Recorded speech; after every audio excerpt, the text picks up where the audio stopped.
बिस्मिल्लाहिर्रहमानिर्रहीम। अस्सलाम वालेकुम अज़ीज़ तलबा व तालिबात। उम्मीद है कि आप सब खैरियत से होंगे और अपने अपने घरों में महफूज होंगे। इससे पहले हमने सिंपल हार्मोनिक मोशन पढ़ा था, जिसमें हमने सिंपल हार्मोनिक मोशन को डिस्क्राइब किया था। फिर हमने बॉल एंड बाउल सिस्टम के थ्रू और पेंडुलम के थ्रू हमने सिंपल हार्मोनिक मोशन को समझा था। और फिर जब भी सिस्टम एक जगह से दूसरी जगह मूव करता है तो उसके अंदर जो चेंजेस अकर हो रहे होते हैं हमने उन्हें समझा था। और फिर हमने उसके बाद उसके जो फीचर्स थे उन्हें डिस्क्राइब किया था। आज हमने पढ़ना है damped oscillations. Damped oscillations, damped oscillations. अब डैम्प्ड है क्या चीज़? सबसे पहले डैम्प्ड को समझना है। ऑसिलेशंस तो हमने पहले भी डिस्कस किया है कि जो वाइब्रेशंस प्रोड्यूस हो रही होती हैं उन्हें हम ऑसिलेशंस कहते हैं। डैम्प्ड असल में हम ये कहते हैं फोर्स्ड, मीन्स किसी चीज़ पे फोर्स लग रही है और उसकी वजह से कोई काम हो रहा है तो उसको हम कहते हैं डैम्प्ड। लाइक एस, जैसे कि आप फिगर के अंदर देखें कि हमारे पास कोई भी दो पॉइंट्स हैं। अब अगर हम यहाँ से देखें हमारे पास ये एक वेव प्रोड्यूस हो रही है। इस वेव के ऊपर हम क्या कर रहे हैं? इस वेव के ऊपर हम एक फोर्स अप्लाई कर रहे हैं। तो जैसे हम इस वेव के ऊपर फोर्स अप्लाई करते हैं तो क्या होता है कि ये जो वेव है ये आहिस्ता आहिस्ता डिक्रीज होना शुरू हो जाती है। इट मीन्स कि इसका जो एम्पलीट्यूड है वो आहिस्ता आहिस्ता डिक्रीज होना शुरू हो जाएगा। जैसे इसका क्या नाम है, जो इसका एम्पलीट्यूड डिक्रीज होगा, ऑटोमेटिकली क्या होगा कि ये वेव एक पॉइंट पे आके रुक जाएगी। अब इसमें और सिंपल हार्मोनिक मोशन में डिफरेंस क्या था? सिंपल हार्मोनिक मोशन में हमने डिस्क्राइब किया था कि उसके अंदर हमने कहा था कि फ्रिक्शन लेस जिस्म होगा, यानी जिसके अंदर फ्रिक्शन नहीं होगी। मीन्स ऐसा सिस्टम जिसके अंदर फ्रिक्शन नहीं होगी। इट मीन्स कि आइडियल केस हमने उसे कंसीडर किया हुआ था। यहाँ पे आइडियल केस नहीं है, यहाँ पे आइडियल केस नहीं है। तो इसकी वजह से जैसे ही किसी बॉडी के अंदर ऑसिलेशंस प्रोड्यूस होती हैं, सो फ्रिक्शन की वजह से, फ्रिक्शन बता दो खुद एक फोर्स है, रेजिस्टिव फोर्स है। सो क्या करती है ये रेजिस्टिव फोर्स? ये इन ऑसिलेशंस को रिड्यूस करना शुरू कर देती है, मीन्स कि उनके एम्पलीट्यूड को रिड्यूस करना शुरू कर देती है। जैसे ही इसका एम्पलीट्यूड रिड्यूस होना शुरू होता है, रिड्यूस होते होते एक पॉइंट ऐसा आता है कि ये बिल्कुल मिनिमम हो जाता है और एक वक्त के बाद ये ख़त्म हो जाता है। सो अब होता क्या है कि ये जो यहाँ पे जो रिडक्शन हो रही होती है उससे जो वेव है वो किसी दूसरी टाइप में कन्वर्ट हो रही होती है, मीन्स के वो किसी हीट की फॉर्म में ट्रांसफर हो रही होती है। लाइक अगर हम इसे देखें फर्स्ट एम्पलीट्यूड को देखें, सबसे ज्यादा हाईएस्ट है, लेकिन जैसे ही उसके ऊपर फोर्स अप्लाई हुई है, इट मींस कि उसके ऊपर डैम्प्ड ऑसिलेशन, मतलब कि उसके ऊपर डैम्पिंग अप्लाई हुई है, सो क्या हो गया कि उसका एम्पलीट्यूड क्या हो गया है, थोड़ा सा कम हो गया है। नेक्स्ट में देखें फिर कम होता जा रहा है, उससे नेक्स्ट में उससे ज्यादा कम हो गया है। तो एक वक्त आएगा कि ये आहिस्ता आहिस्ता कम होते होते बिल्कुल ही जीरो हो जाएगा। लेकिन क्या है कि इसके साथ साथ टाइम भी रन करता रहेगा। सो सिंपल वर्ड में हम ये कहते हैं the oscillation of a system in the presence of some resistive force. The oscillations of a system, किसी भी सिस्टम की oscillations in the presence of some resistive force, यानी वो ऑसिलेशंस जो किसी रेजिस्टिव फोर्स के अंडर प्रोड्यूस होके end होंगी, उन्हें हम क्या कहते हैं? डैम्प्ड ऑसिलेशंस कहते हैं। The oscillation of a system in the presence of some resistive force, ये हमारी क्या होती हैं? Damped oscillations. अब अगर हम इसकी प्रैक्टिकल लाइफ के अंदर एग्जांपल्स को देखें, सो आपने अक्सर गाड़ियों के अंदर सफ़र किया होगा। लाइक एस ये जो बड़ी गाड़ियाँ होती हैं जिन्हें हम लग्जरी कार्स या लग्जरी जो गाड़ियाँ हैं उन्हें हम कहते हैं। सो उनके अंदर आपने देखा होगा कि रोड टूटा हुआ हो या किसी किस्म का बम्प आए रोड के ऊपर, लाइक एस के जंप आए, सो हम ये देखते हैं कि हमें वहाँ पे किसी किस्म का कोई झटका फील नहीं होता। उसकी रीज़न क्या होती है? उसकी रीज़न ये होती है कि गाड़ियों की जो बॉडी होती है वो पिस्टन के साथ जुड़ी होती है और पिस्टन जो है वो असल में लिक्विड, यानी कि गाड़ियों के जो बॉडियां के नीचे कुछ लिक्विड रखा जाता है एक बॉक्स के अंदर। सो जहाँ पे मतलब कि टाइल्स वगैरह लगे होते हैं, सो वहाँ पे क्या होता है कि उस लिक्विड के अंदर वो पिस्टन आके मूव करता है। सपोज एज अगर यहाँ पे सपोज एज ये आपके पास क्या है, आपके पास यहाँ पे लिक्विड पड़ा है, सो ये आपका पिस्टन है। जैसे ही किसी किस्म का कोई झटका होता है तो ये पिस्टन नीचे की तरफ आता है। यहाँ पे आपकी गाड़ी की बॉडी होती है। सो जब ये नीचे आता है, अब ये लिक्विड जो है ये बहुत ही ज़्यादा हाई डेंसिटी का होता है। सो ज़्यादा डेंसिटी की वजह से क्या होता है कि ये इसे प्रेस भी देर से करता है और रिलीज भी देर से होता है। जब ये प्रेस भी देर से करेगा और रिलीज भी देर से होगा तो उस वक्त में क्या होगा कि हमें यहाँ पे किसी भी किस्म का कोई झटका फील नहीं होगा, और जैसे ही गाड़ी मूव कर रही थी वैसे ही गाड़ी मूव करती रहती है, हमें किसी किस्म का कोई भी झटका फील नहीं हो रहा होता। सो हम ये कहते हैं कि oscillations of a system in the presence of some resistive force.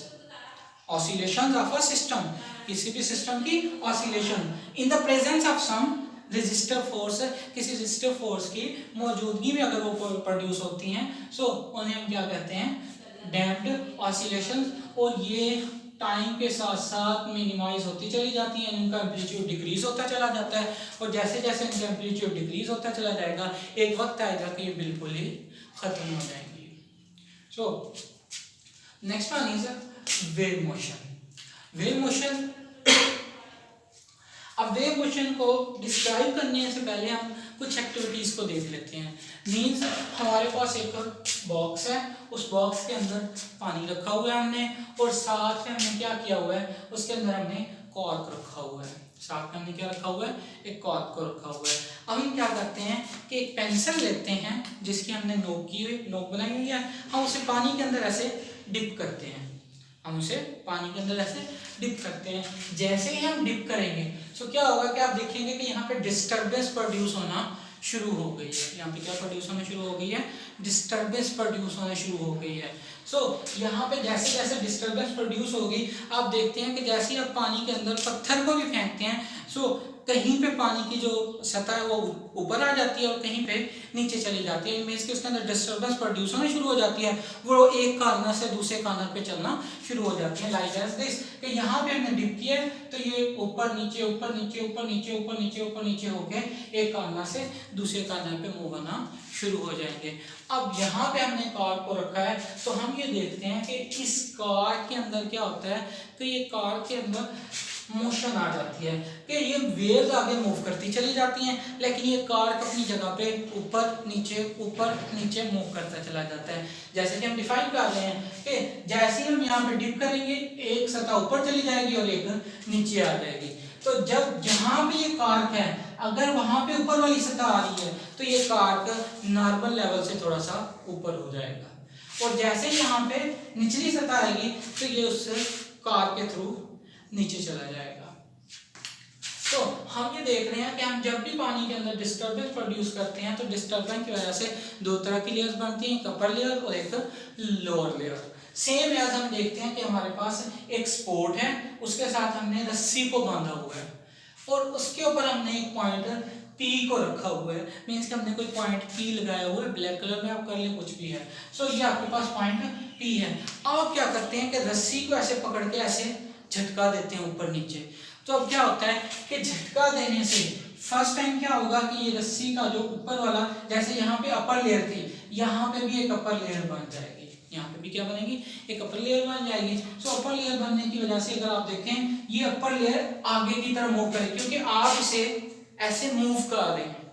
तो जैसे जैसे आप इसे मूव करते जा रहे हैं तो ये लेयर भी, यानी कि ये अपर पार्ट भी आगे से आगे मूव होता चला जाएगा।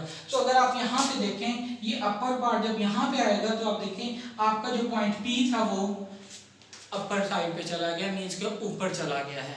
क्यों? क्योंकि ये जो अपर पार्ट था जब ये आगे मूव कर रहा था, फर्स्ट टाइम ये P से पहले था, लेकिन जब आपने दोबारा इसे हिलाया तो ये P पे आ गया। तो अब आप देखें आपका जो ये P वाला पॉइंट है ये ऊपर हो गया है। नेक्स्ट आप इसे करेंगे तो क्या होगा कि अपने P से आगे चला जाएगा, क्योंकि हमने यहाँ डिफाइन किया था कि यहाँ पे हमारे पास अपर और लोअर पार्ट दोनों बन रहे हैं। सो फर्स्ट टाइम अगर अपर आया तो जैसे ही आगे मूव करेगा तो उसी वक्त लोअर पार्ट आएगा और ये वाला पॉइंट P नीचे चला जाएगा, ये वाला पॉइंट P नीचे चला जाएगा। मीन्स क्या है कि जब आप इसे हिला रहे थे सो अपर पार्ट आया, अपर पार्ट की वजह से ये ऊपर चला गया, और जैसे ही अपर पार्ट आगे मूव करेगा उसकी जगह लोअर पार्ट आएगा तो पॉइंट P लोअर पार्ट में चला जाएगा। सो यहाँ पे हम डिफाइन करते हैं कि असल में यहाँ पे भी डिस्टर्बेंस प्रोड्यूस हो रही है, जैसा कि यहाँ पे डिस्टर्बेंस प्रोड्यूस हो रही थी, सेम एज यहाँ पे भी डिस्टर्बेंस प्रोड्यूस हो रही है। सो यहाँ पे हम डिफाइन करते हैं कि ये जो डिस्टर्बेंस का अपर पार्ट है इसे हम कहते हैं क्रस्ट, और जो लोअर पार्ट है उसे हम क्या कहते हैं, ट्रफ। एक लोअर पार्ट और एक अपर पार्ट मिलकर एक वेव प्रोड्यूस करते हैं जो कि किसी भी मीडियम के अंदर डिस्टर्बेंस प्रोड्यूस कर रहा होता है, या ऐसे कह लें कि वो डिस्टर्बेंस जो कि अपर पार्ट और लोअर पार्ट से मिलकर बन रही होती है उसे हम क्या कहते हैं, वेव कहते हैं। या सिंपल वर्ड में अगर हम इसे डिफाइन करना चाहें, a wave is a disturbance in a medium which causes the particles of the medium to undergo vibrating motion about their mean position in equal interval of time। means क्या है, a wave is a disturbance, wave क्या है, एक disturbance है in a medium, एक medium के अंदर which causes the particles, जो कि particles की वजह बनती है, the medium to undergo vibrating motions, vibrating motions की यानी कि पार्टिकल्स की वाइब्रेटरी मोशन की वजह बनती है अबाउट देयर मीन पोजीशन, अपनी मीन पोजीशन के गिर्द in equal interval of time, एक जैसे इंटरवल ऑफ टाइम के अंदर, एक जैसे इंटरवल ऑफ टाइम के अंदर। मतलब क्या है कि जैसे हम ये एक्टिविटी करते हैं तो हम देखते हैं अपर पार्ट बन रहा है, लोअर पार्ट बन रहा है, इसी तरह रोप के ऊपर भी अपर पार्ट और लोअर पार्ट बन रहा है जो कि एक जगह से दूसरी जगह ट्रेवल कर रहे होते हैं और डिस्टर्बेंस का बायस बन रहे होते हैं। सो हम यहाँ पे डिफाइन करते हैं कि किसी भी मीडियम के अंदर वो डिस्टर्बेंस जो पार्टिकल्स को उनकी मीन पोजीशन के गिर्द मूव करवाने की या वाइब्रेटरी ऑसिलेशंस प्रोड्यूस करने की वजह बन रही होती है इक्वल इंटरवल ऑफ टाइम में, उसे हम क्या कहते हैं, वेव मोशन कहते हैं। इसी तरह वेव मोशन की दो टाइप्स हैं।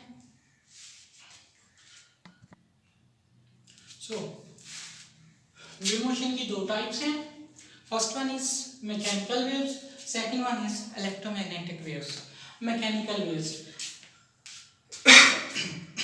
हम दो तरह के मेथड देखते हैं, एक होता है मैकेनिकल, एक होता है automatic.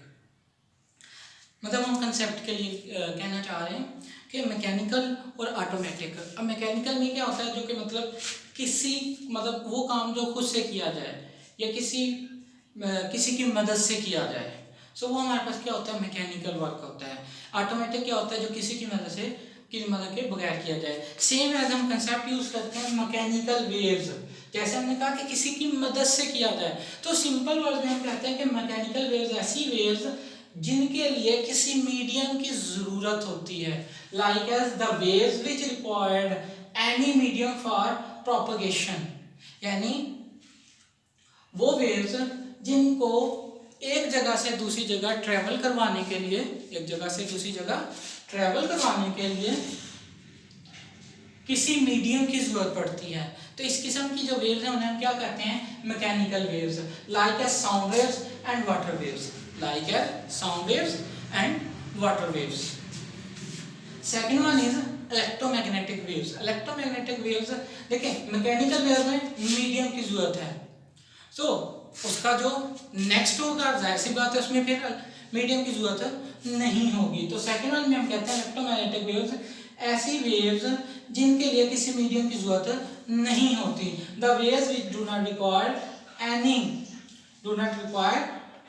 Any medium for propagation is known as electromagnetic wave, यानी ऐसी वेव जिसके लिए किसी भी किस्म के मैटर या फिर मीडियम की जरूरत नहीं होती, उन्हें हम क्या कहते हैं, इलेक्ट्रोमैग्नेटिक वेव्स कहते हैं। या इसकी सिंपल एग्जांपल अगर आप देखें कि हमारे पास जो लाइट आ रही होती है, मतलब सूरज से जो लाइट आ रही होती है, हालांकि वो स्पेस से गुजर के आ रही होती है, लेकिन वो क्या है कि उसे किसी किस्म के मीडियम की जरूरत नहीं होती, इसलिए वो स्पेस में से भी गुजर कर आ जाती है। जबकि अगर हम यही साउंड वेव्स को अगर स्पेस के अंदर ट्रेवल करवाएं तो ये मूव नहीं कर सकती। इसी तरह वाटर वेव्स हैं, जब तक वाटर नहीं होगा वो मूव नहीं कर सकती। मतलब मैकेनिकल के अंदर आपको मीडियम चाहिए होगा, इलेक्ट्रोमैग्नेटिक के अंदर नहीं चाहिए होगा। तो इसकी टाइप्स क्या हैं, X-rays, radio waves, heat and light waves etcetera. So simple word में हम अगर देखें एक्सरेज, या आप सिंपल देखें कि एक्सरे करवाने जाते हैं, सो क्या होता है कि वो जस्ट एक सोर्स के थ्रू आपके बॉडी में से एक्सरे को पास कर देता है, यानी आपको मशीन के आगे खड़ा कर देता है और लाइट वेव्स आपके मतलब कि वो जो एक्सरेज वेव्स होती हैं वो आपके अंदर से पास करवा देते हैं। सो अब वहाँ पे किसी भी किस्म के मीडियम की ज़रूरत नहीं होती। सेम है जैसा कि हमारे जो मोबाइल फ़ोन्स हैं या फिर जो टेलीविजन्स हैं या फिर जो रेडियो वेव्स हैं, ये हम देखें कि हमें इनके लिए किसी वायर की जरूरत नहीं होती कि हम वायर लगाएंगे तो ये एक जगह से दूसरी जगह ट्रैवल करेंगी, ये बगैर मीडियम के एक जगह से दूसरी जगह ट्रैवल कर रही होती हैं। सो सिंपल वर्ड में हम कहते हैं मैकेनिकल वेव्स वो वेव्स होती हैं जिनके लिए मीडियम रिक्वायर्ड होता है, like a sound waves and water waves. जबकि इलेक्ट्रोमैग्नेटिक वेव्स वो वेव्स होती हैं जिनके लिए मीडियम रिक्वायर्ड नहीं होता। सो उस किस्म की वेव्स हैं X-rays, radios, heat and light waves और टेलीविजन वेव्स।